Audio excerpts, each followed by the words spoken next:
Hello hello hello hello hello. आवाज आ रही है? ठीक है, आवाज आ रही है। ओके, कोई बात नहीं। तो आज टॉपिक स्टार्ट करते हैं जी।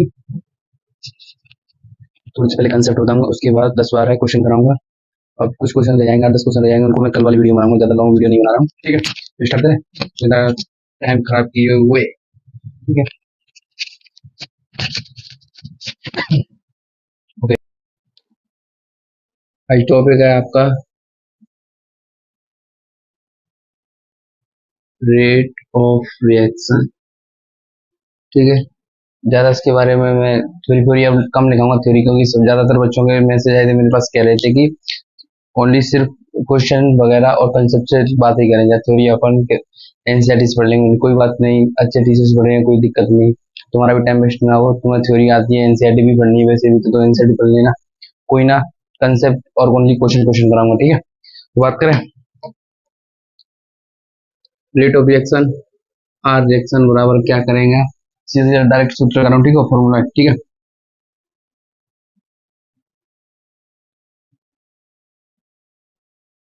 Change in concentration, mole and pressure divided by time.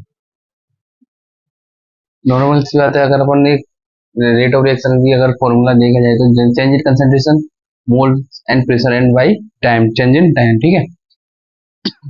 Change in time, ठीक है। अब बात करेंगे इसकी यूनिट की, इसकी अगर यूनिट क्या होगी, ठीक है। तो बात करें यूनिट,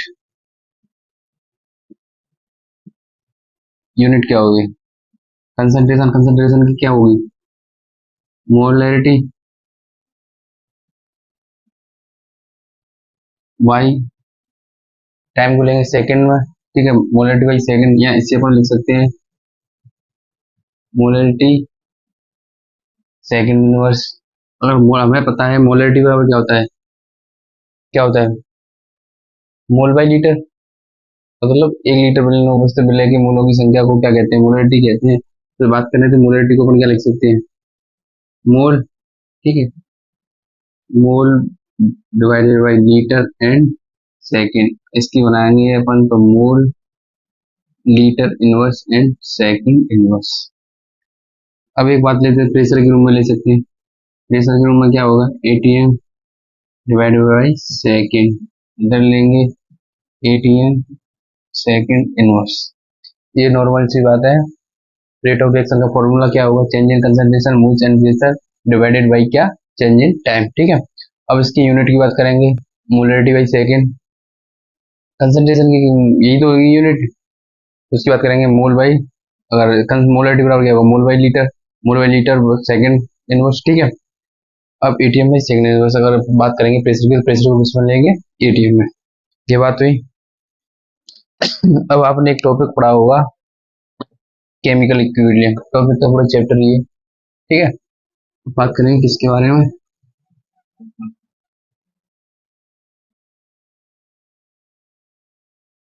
थोड़ी सी जानकारी दे दूं, केमिकल इक्विलिब्रियम, ठीक है, थोड़ा सा समझा देता हूँ।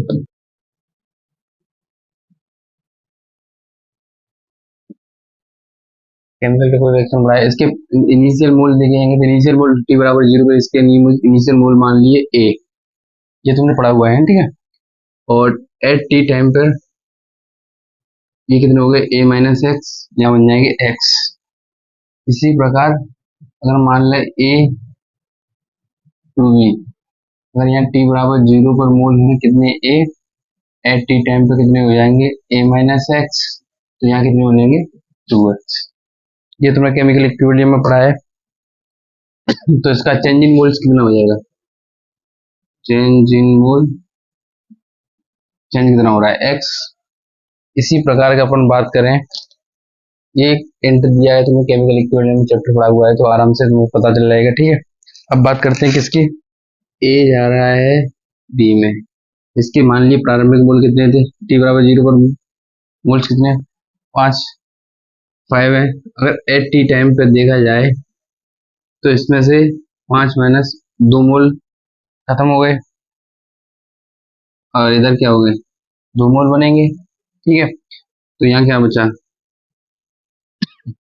तीन, 5 मोल से 5 मोल में से 2 मोल खत्म हो गए और 2 मोल बन गया, फॉर्मेशन हो गया। तो यहाँ कितने बचे, 3 मोल्स। ठीक है, अब ये सब चीज कराने का क्या फायदा, ये सर ये चीज केमिकल इक्विलिब्रियम पढ़ चुके हैं, तो मैं थोड़ा सा रिवाइज कर देता। ओनली सिर्फ मैं बात करूं तो इसके बारे में, अगर आप लोग लिखना चाहें, change in change in mole of A, एक ही मोलों में क्या चेंज हुआ है, पहले के, बाद में कितने हो गए, 3, पहले कितने थे, 5, चेंज कितने का है, -2 का। ऐसे ही बात करें अपन, change in mole of B, बाद, पहले कितने थे, 0, बाद में कितने हो गए, 2, 2 - 0 बराबर +2। ये +2 - 2 का सिर्फ यही इंडिकेटेड कर रहा है किसका फॉर्मेशन हो रहा है और किसका डी एपीरियंस हो रहा है। ठीक है, एपीरियंस और डी एपीरियंस का अंतर है सिर्फ माइनस और प्लस के अंदर।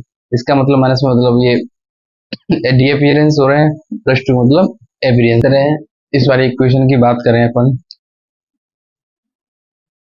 ऐसे, a = 2b, t बराबर 0 टाइम पर कितने मोल थे, 5, एट टी टाइम पर कितने हो गए, 5 - 2 2 बचे हो गए। तो यहाँ कितने बनेंगे, फॉर्मेशन कितने होगा, 4 का। तो यहाँ बचे कितने, 3। तो बात करें वही, change in mole of A and change in mole of B. ठीक है, तो ये 3 - 5 बराबर -2, 4 - 0 बराबर +4। ये हुई बात अपनी, ये चीज समझ में आ रही है, change in mole of A, change in mole of B, ये बात समझ में आ रही है। तो इसकी रेट ऑफ द रिएक्शन क्या होगी, रेट ऑफ रिएक्शन की अगर बात करें तो इसकी क्या होगी, -ΔA/ΔT। इसकी क्या हो जाएगी, डेल्टा बी ऑफ ΔT। अगर इधर साइड अपन बात करें, रेट ऑफ रिएक्शन क्या होगी, -ΔA/ΔT।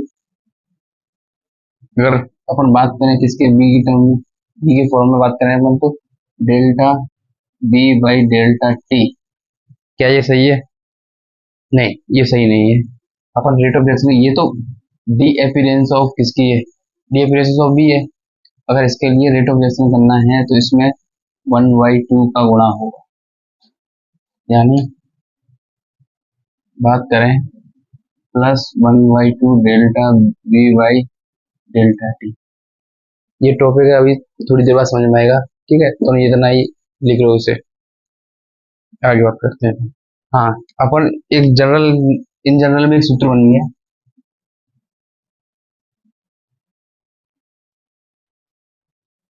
एक इन जनरल फॉर्मूला बना दिया है। इस फॉर्मूले को अपन क्या कह सकते हैं, R species by stoichiometric coefficient. ठीक है, इतना लिखो,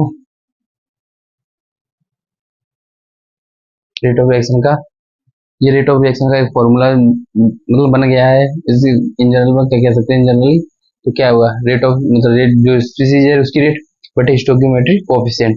इसके आधार पर 2-4 एग्जाम्पल और समझाऊंगा तो समझ में आएगा। ठीक है, ढंग से तो इतना लिखो। ठीक है, एग्जाम्पल के द्वारा समझते हैं क्या क्या होता है डी अपीयरेंस, क्या होता है अपीयरेंस, किसका डी अपीयरेंस हो रहा है, किसका अपीयरेंस हो रहा है, रेट ऑफ रिएक्शन क्या होगी। ठीक है, तो -ΔA/ΔT। ठीक है ये होगी rate of disappearance of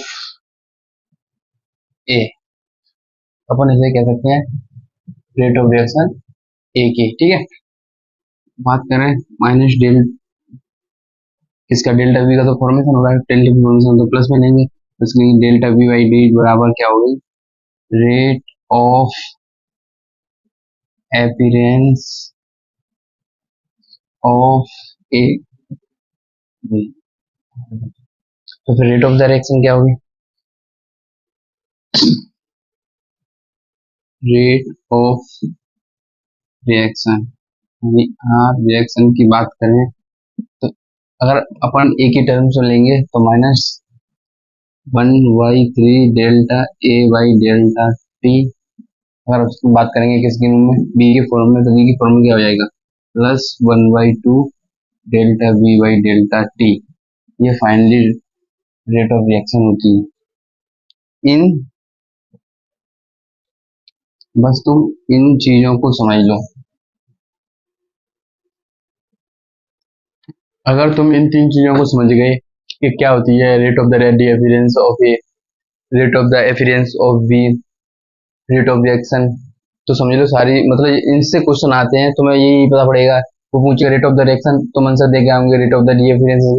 वो पूछेगा rate of the difference of A, तुम रेट ऑफ द रिएक्शन का आंसर देके आओगे। समझ रहे हो? ये पॉइंट बहुत सिंपल चीज है, लेकिन इसमें बच्चा गलती करता है। नॉर्मल सी बात है, ये गलती करता है, तो इस कारण ये इन चीजों को समझ लो, और एग्जाम्पल से समझा रहा हूँ तो समझ में आएगा। ठीक है, उतार लिया। अब आगे क्वेश्चन, ठीक है। 2a इज कन्वर्ट टू हो रहा है 3b में, ठीक है। तो हमें क्या चाहिए, इसकी रेट ऑफ एपीरियंस,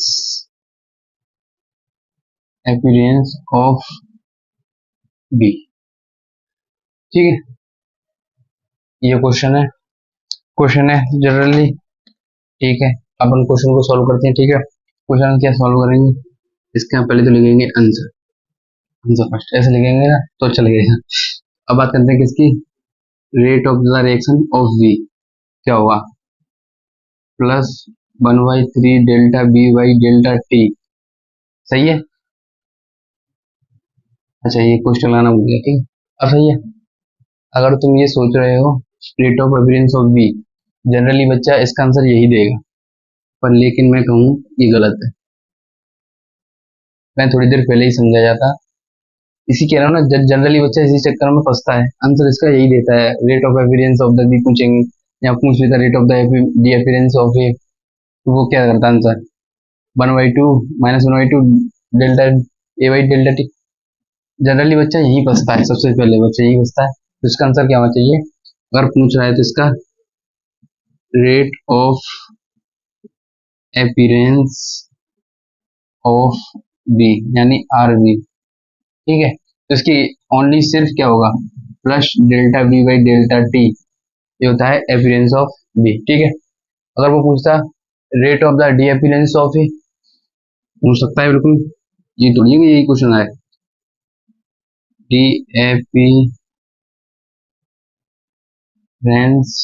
ऑफ ए यानी आर ए, क्या होगा, माइनस डेल्टा है बाई डेल्टा टी। इसके बाद क्या है, अगर रेट ऑफ रिएक्शन पूछे, ठीक है, रेट ऑफ रिएक्शन के आंसर होगा, अगर आप बात करेंगे किसके रूम में, एक ही टर्म्स में क्या होगा, 1/2 delta A by delta T. अगर वो बात करेगा किसके टर्म में, बी के टर्म में, तो बी के टर्म में इसका आंसर होगा प्लस 1/3 बराबर delta B by delta T. I hope ये तुम्हें समझ में आ गया होगा अच्छी तरीका से। पहले तुम यहाँ गलती करते होंगे, गलती की भी होंगी, पर अब गलती नहीं करोगे, इसलिए कह रहा हूँ इसको तो लिख लो भाई।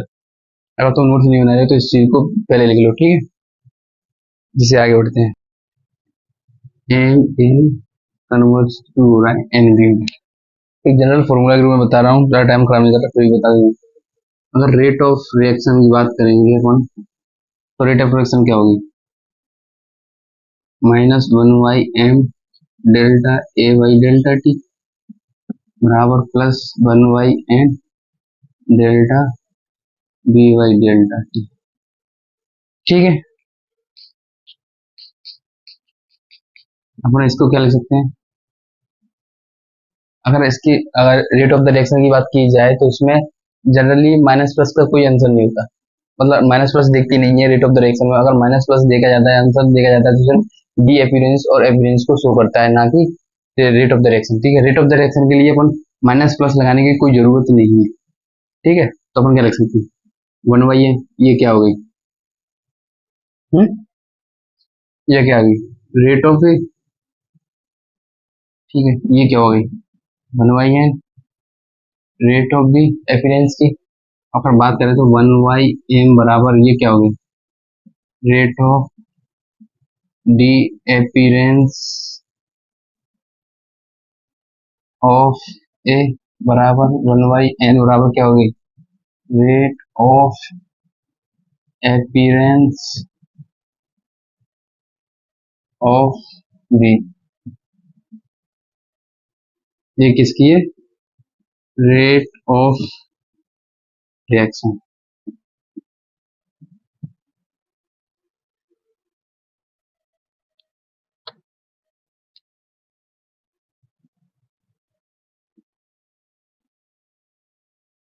इस फॉर्मूले को ढंग से लिख लो क्योंकि ये अब नेक्स्ट क्वेश्चन इसी फॉर्मूले पे ज्यादा बनेंगे, ठीक है। बात करते हैं पहले types of rate of reaction लिख लेते हैं, ठीक। रेट ऑफ रिएक्शन जल्दी जल्दी जल्दी जल्दी समझा देता हूँ ये टॉपिक को, ठीक है। तो किसकी एवरेज रेट आर एवरेज, ठीक है। ये हेडिंग सी है, ये किसके लिए होती है 4 मिनट टाइम इंटरवल।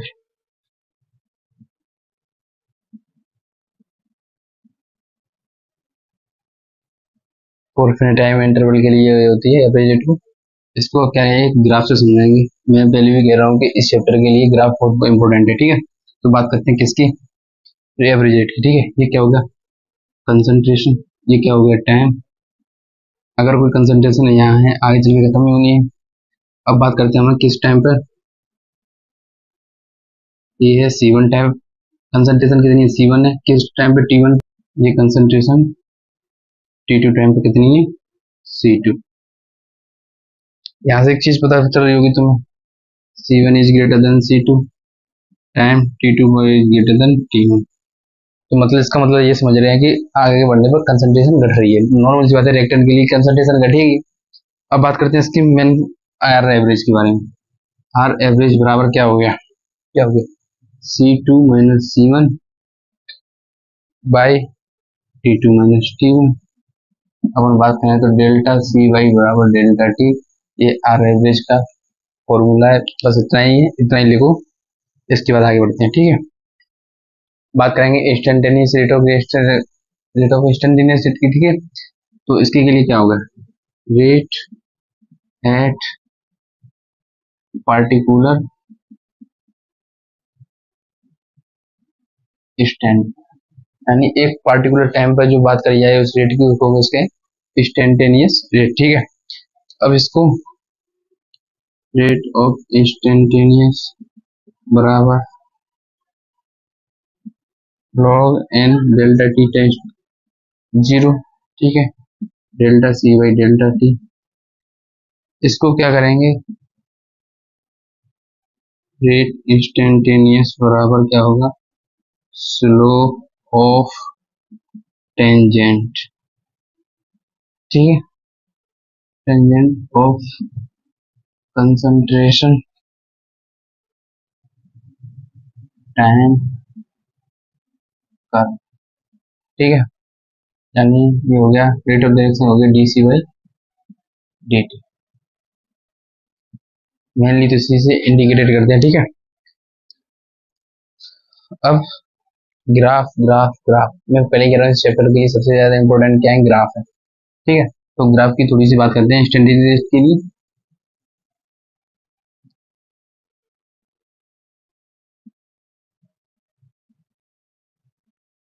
ठीक है 3 ग्राफ बना रहा हूँ, उसे समझिए।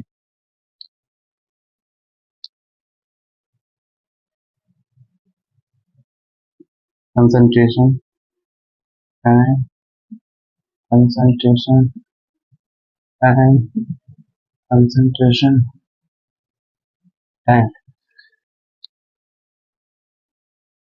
इसकी स्लोप दी गई जाएगी, ठीक है।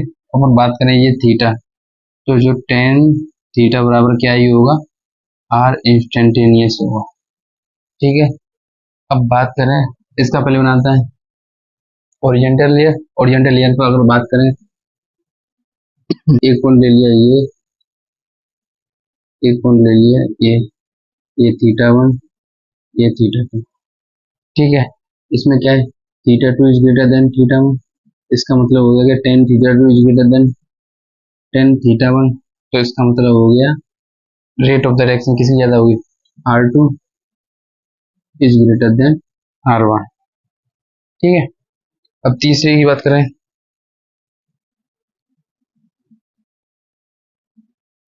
ये क्या होगा, एक्स वाई, तो tan θ बराबर क्या हो गया, वाई एक्स बराबर क्या होगा, रेट ऑफ डायरेक्शन की। ये तीन ग्राफ है इंस्टेंटेनियस रेट के, बढ़िया से समझे। अब होगी क्वेश्चनों की बारिश, जब तक इनको उतारे, ठीक है। थोड़ा सा आपके टाइम को सेव किया गया है, इससे क्या है, पहले मैं अब आगे से ऐसे करूंगा, जो क्वेश्चन कराऊंगा ज्यादा तो क्या है, पहले क्वेश्चन लिखूंगा, उसके बाद सोल्व कराऊंगा, जिससे तुम्हारा टाइम सेव हो सके।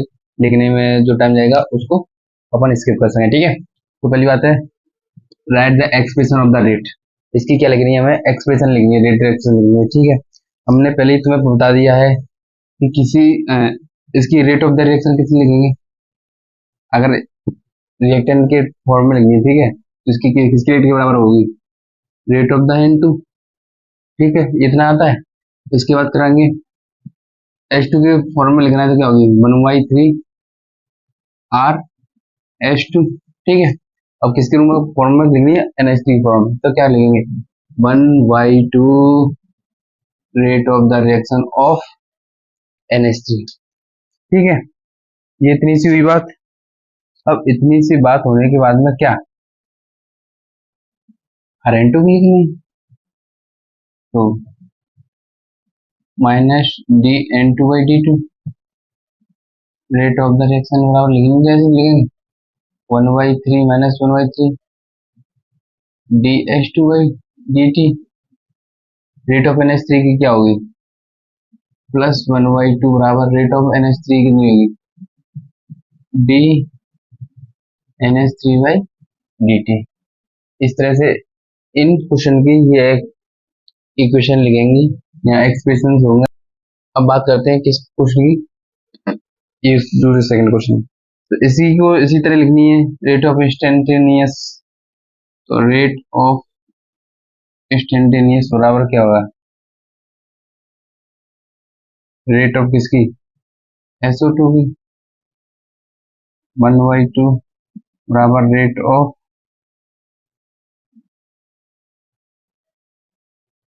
O2 बराबर रेट ऑफ SO3, ठीक है। इसकी क्या होगी 1/dSO2/dt DO2/dt बराबर +1/2 dSO3/dt। इस तरह से एक्सप्रेशंस लिखनी है। अब लिख लोगे, समझ तो आ रहा है ना तुम्हें। अब ये थोड़ा, ये दो थोड़े से हल्के हैं, 30 के क्वेश्चन है, थोड़ा सा चेंज है, क्वेश्चनों को चेंज किया है। इसमें क्या है, डायरेक्ट लिखूं, समझ आ जाएगा, आ जाएगा, कोई दिक्कत नहीं, आ जाएगा। इसकी होगी रेट ऑफ इंस्टेंटेनियस बराबर क्या हो जाएगी 2 dA/dt बराबर dA/dt प्लस माइनस, ये -2 dA2/dt प्लस dA/dt, ये समझ में आ रहा है या नहीं आ रहा है, ये कैसे सर, खुल के बताओ, खुल के बताएं, तो आ जाओ खुल के बताते हैं। मान लिया यहाँ NA इज कन्वर्ट टू किस में हो रहा है, B में मान लिया, ठीक है।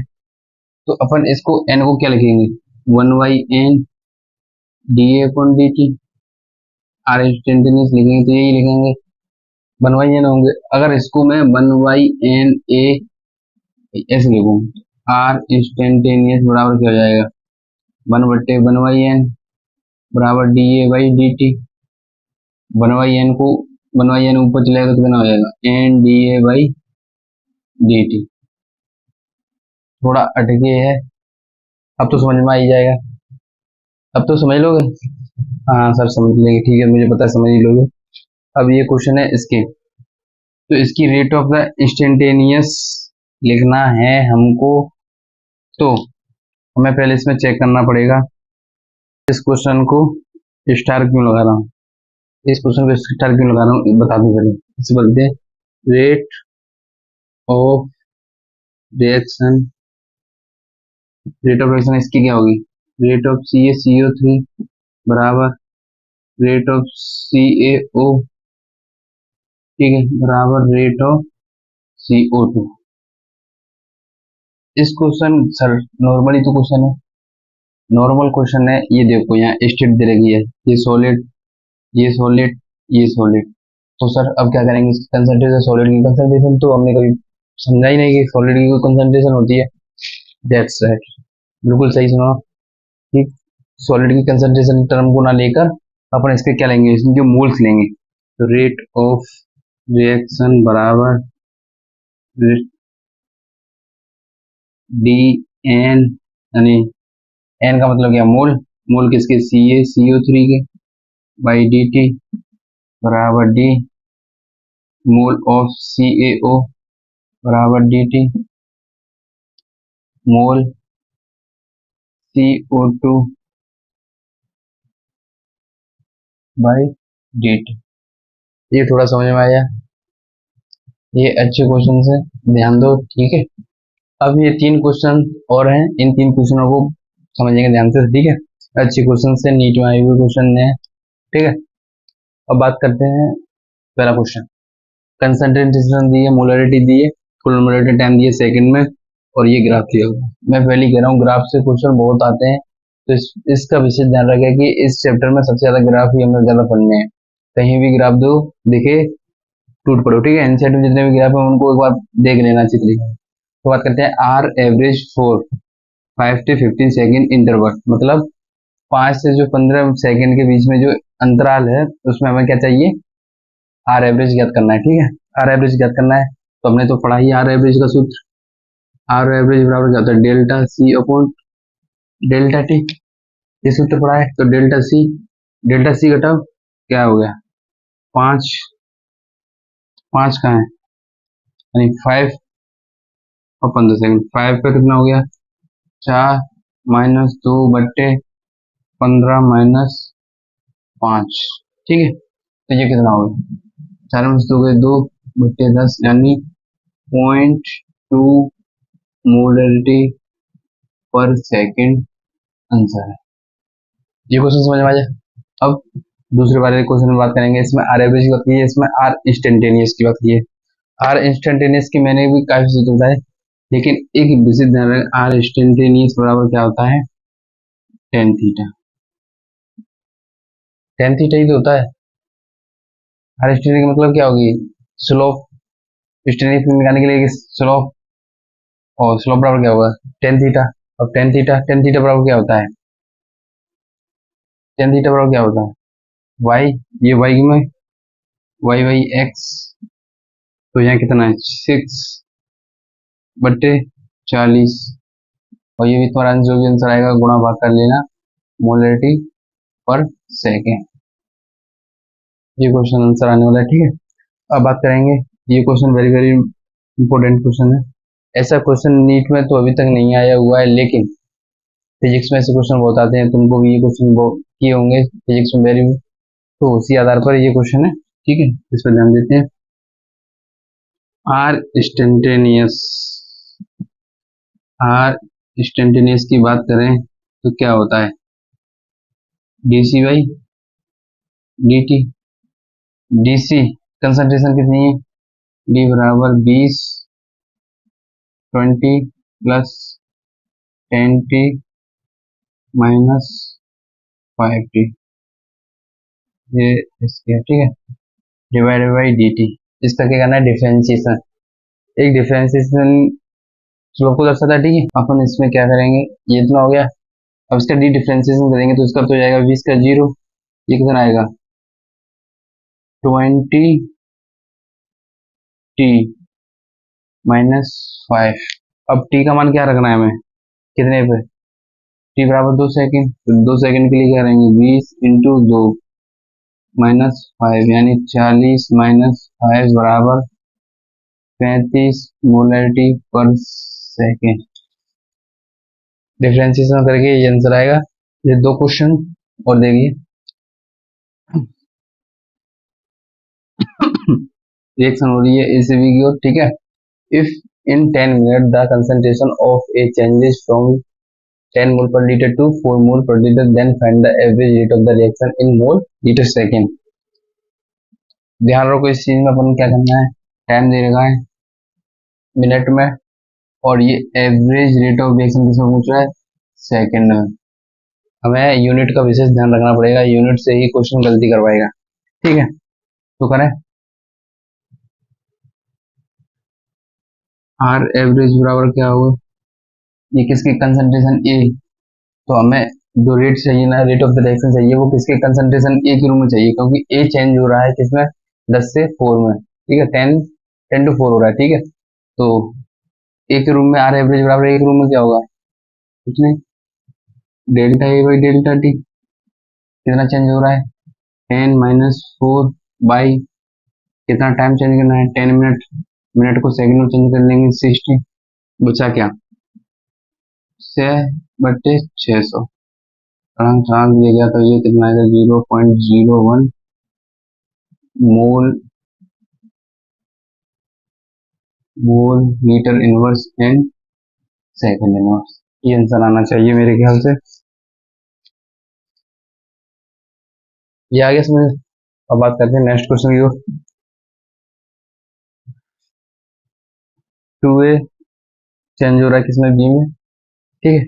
अब if the concentration of A decreases from 10 mole पर litre to 4 mole litre in 10 second, time तो सेकंड में दे रखा है, ये मोल लीटर में दे रखा है, कोई दिक्कत नहीं। Then find the average rate of the reaction, वही आर एवरेज पूछ रहा है, ए के टर्म्स में लिखना है, तो आर एवरेज बराबर ए के टर्म्स में क्या होगी, 1/2 इंटू आर ए। समझ में आ गया। अब ए के टर्म्स में क्या लिखेंगे, 1/2 बराबर कितना चेंज हो रहा है, 10 10 - 4 बाई कितने सेकेंड में, 10 सेकेंड में। तो ये कितना हुआ, 10 में सेकेंड 6/20 यानी 0.3, ये आना चाहिए मेरे ख्याल से, मोल litre inverse and second inverse. एक ये अच्छा क्वेश्चन होता है जो मैंने कंसेप्ट बताया था, rate of the appearance of A, disappearance of B, ये सारे क्वेश्चन थे ना। और रेट ऑफ द रिएक्शन के आधार बेसिस पे एक क्वेश्चन ऐसा फॉर्मेट किया हुआ है जिसमें तीनों क्वेश्चनों को बढ़िया तरीका से अच्छा बनाया हुआ है, ठीक है। ये क्वेश्चन मेरे ख्याल से तो बहुत अच्छा क्वेश्चन है, ध्यान से ध्यान देना है इस क्वेश्चन पे। वो क्वेश्चन क्या कह रहा है, 2A is converted to 3B plus C if at 10 second the concentration of A is 4 ml liter, ठीक है, per liter and becomes 1 mole per liter at 20 seconds, then find the rate of the disappearance of A, the rate of the formation of B and C and the average rate of the reaction। इस question को करने के लिए पहले हमें थोड़ा सा वो मैंने जो पहले आपको फॉर्मूला लिखाया था या थोड़ा बहुत मैंने जो समझाया था तुम्हें, उसको थोड़ा दोबारा से रिवाइज करके फिर इस क्वेश्चन को करते हैं। मैंने कहा था कि रेट ऑफ रिएक्शन, ठीक है, रेट ऑफ रिएक्शन क्या हो, अगर बात करें तो 1/2 रेट ऑफ ए, ठीक है, बराबर 1/3 रेट ऑफ बी बराबर रेट ऑफ सी। ये मैंने तुम्हें बता दिया पहले कैसे कन्वर्ट करना है, ठीक है। रेट ऑफ द रिएक्शन इनके बराबर होगा। अब बात करते हैं इसमें चेंज किसमें दिया है, कंसंट्रेशन ऑफ ए, तो क्यों ना रेट ऑफ द रिएक्शन को कंसंट्रेशन ए की टर्म में लिखें, disappearance of rate of disappearance of A क्या होगा, delta A by delta T, ठीक है, कितने सेकंड में चेंज हो रहा है? तो 4 - 1y कितने सेकंड में हो रहा है? 10 सेकंड का डिफरेंस। आंसर हो जाएगा इसका 0.3 mole litre inverse and second inverse. ये क्या आएगी? Rate of the disappearance of A, ठीक है, and formation of B and C and the average rate of the reaction. ठीक है, हमने डीअपियरेंस ऑफ ए निकाल लिया। अब बात करते हैं किसकी? Rate of reaction. तो हमें पता है रेट ऑफ रिएक्शन या आर एवरेज, एवरेज रेट की निकालेंगे, एवरेज रेट निकालेंगे तो हमें पता है कि 1/2 इंटू आर ए, तो कितना आ जाएगा? 0.15 mole litre inverse and second inverse. अब बात करेंगे किसकी? Rate of appearance, rate of appearance of B, ठीक है, रेट ऑफ अपीयरेंस बी की बात करेंगे तो क्या हो जाएगा? 3 इंटू रेट एवरेज, ये आना चाहिए। रेट एवरेज कितनी दे रखी है? 0.15 गुणा करेंगे तो कितना आ जाएगा? 0.45 mole litre inverse and second inverse. ये समझ में आ गया? Rate of the appearance of B, क्योंकि रेट ऑफ द रिएक्शन कितनी दे रखी है? 1/3 बराबर rate of the appearance of B. तो रेट ऑफ अपीयरेंस बी चाहिए, तो क्योंकि हमें कंसंट्रेशन के रूप में इससे हमने ये निकाल लिया, रेट ऑफ द रिएक्शन निकाल ली, तो अपन अपने पास रेट ऑफ द रिएक्शन पता है, तो अपन appearance of rate of the appearance of B की नहीं निकाल सकते। इसी आधार पर वही किया है, 3 का गुणा कर दोगे तो rate of the appearance of the B के बराबर हो जाएगा। ठीक है, अब ऐसे इसी प्रकार रेट ऑफ अपीयरेंस ऑफ सी की ज्ञात करेंगे, तो वो किसके बराबर है? रेट ऑफ द रिएक्शन के बराबर। रेट ऑफ द रिएक्शन कितनी है? 0.15 mole litre inverse second inverse. तुम्हारे 3 क्वेश्चन बन गए, 4 क्वेश्चन थे। उसने डीअपियरेंस ऑफ ए पूछा था, रेट ऑफ द डीअपियरेंस पूछी थी, rate of the formation of B and C की पूछी थी, एवरेज रेट पूछी थी। बढ़िया क्वेश्चन है, नीट में आराम से आ सकता है। कंसेप्चुअल क्वेश्चन, बस मेन चीज कंसेप्ट समझो। क्वेश्चन है, ये क्वेश्चन पिछली बार क्वेश्चन कराया था उसके जैसा ये बिल्कुल सेम टू सेम है, थोड़ा डिफरेंस है। और इसमें एक चीज मुझे समझानी है, इस चक्कर में ये क्वेश्चन मैंने लिख लिया, मैंने की जरूरत तो नहीं थी लेकिन करा देता हूँ कुछ क्वेश्चन को। ठीक है, क्वेश्चन को समझना क्या कह रहा है? In Haber process the rate of the disappearance of H2 is 2.4 molarity per second, then what is the rate of the D appearance of N2 and rate of the appearance of NH3? इस question को करना, क्या इस question को अपन कर सकते हैं? कर तो सकते हैं, क्या कर सकते हैं? N2 plus 3H2 बराबर 2NH3। हाँ, अब कहे कोई 1/2 इंटू 3/2H2 प्लस NH3। अगर इस क्वेश्चन को इसी क्वेश्चन के आधार पर करेंगे तो अलग आंसर आएगा, इस क्वेश्चन को इस आधार पर करेंगे तो अलग आंसर आएगा। बात को समझें, गहराई की समझें, क्वेश्चन में क्या कहना, मैं कहना क्या चाह रहा हूँ। तो सर क्योंकि इसमें कोफिशिएंट चेंज हो गए, स्टोइकियोमेट्रिक कोफिशिएंट चेंज हो गए, तो आंसर भी अलग अलग चेंज हो जाएंगे। करके देखना, आंसर चेंज हो जाएंगे। तो पर सर क्या करें हम? यही मैं कहना चाह रहा हूँ कि जब तक वो इक्वेशन ना दे तब तक हम उसका मतलब रेट ऑफ द रिएक्शन नहीं निकाल सकते, ये बात ध्यान रख लेना। तो इसमें इस क्वेश्चन में गलती यही थी, गलती क्या थी? हमें लिखना चाहिए फोर गिवन रिएक्शन। जब तक रिएक्शन नहीं दे जाएगा तब तक हम रेट ऑफ रिएक्शन नहीं निकालेंगे। N2 plus 3H2 बराबर 2NH3, इसके अकॉर्डिंग निकालेंगे। ठीक है, हमें क्या दे रखा है? हमें दे क्या रखा है? H2 की डी अपीयरेंस दे रखी है, rate of the rate RH2, D appearance of H2। ठीक है, rate of the disappearance of H2 की दे रखी है 2.4 per second. Then what is the rate of the reappearance of N2 and rate of the appearance of NH3 for given reaction. ठीक है, अपने को ये दे रखी है reappearance of rate of the reappearance of H2 की, तो अपन क्या रखेंगे, रेट ऑफ रिएक्शन निकाल लेंगे, नहीं निकाल लेंगे, रेट ऑफ रिएक्शन कितनी हो जाएगी, 1/3 इंटू RH2। आरएच में अब RH2 कितनी दे रखी है अपन, 1/3 इंटू 2.4, तो ये कितनी आएगी, 0.6 मोलरिटी पर सेकेंड। ये समझ में आ रहा है। जब हमको रेट ऑफ रिएक्शन पता पड़ गया तो किस N2 की नहीं निकाल सकते, rate of D appearance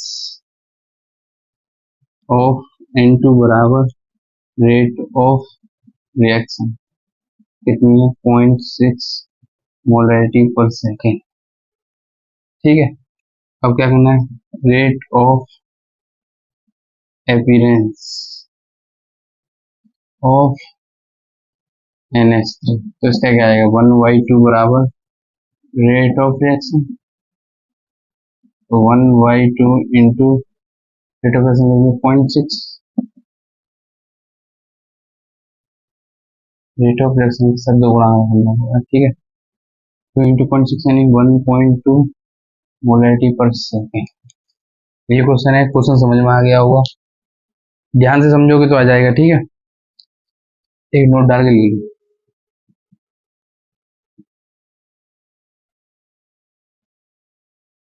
rate of reaction can not be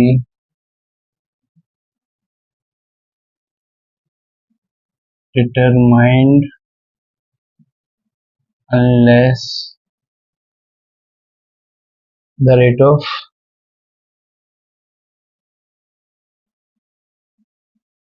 reaction is given। मतलब यही है कि जब तक हमें रिएक्शन नहीं दी जाएगी तब तक हम रेट ऑफ द रिएक्शन नहीं निकाल सकते। ये लास्ट क्वेश्चन था, इसके बाद 8-10 क्वेश्चन कल कराऊंगा, उसके बाद थोड़ा सा समझाना है, थोड़ा एक कंसेप्ट समझाना है, उसके बाद फिर कंसेप्ट क्वेश्चन चलेंगे, ज्यादा कुछ लेगा नहीं रहा। ठीक है, तो मिलते हैं नेक्स्ट वीडियो में, थैंक यू।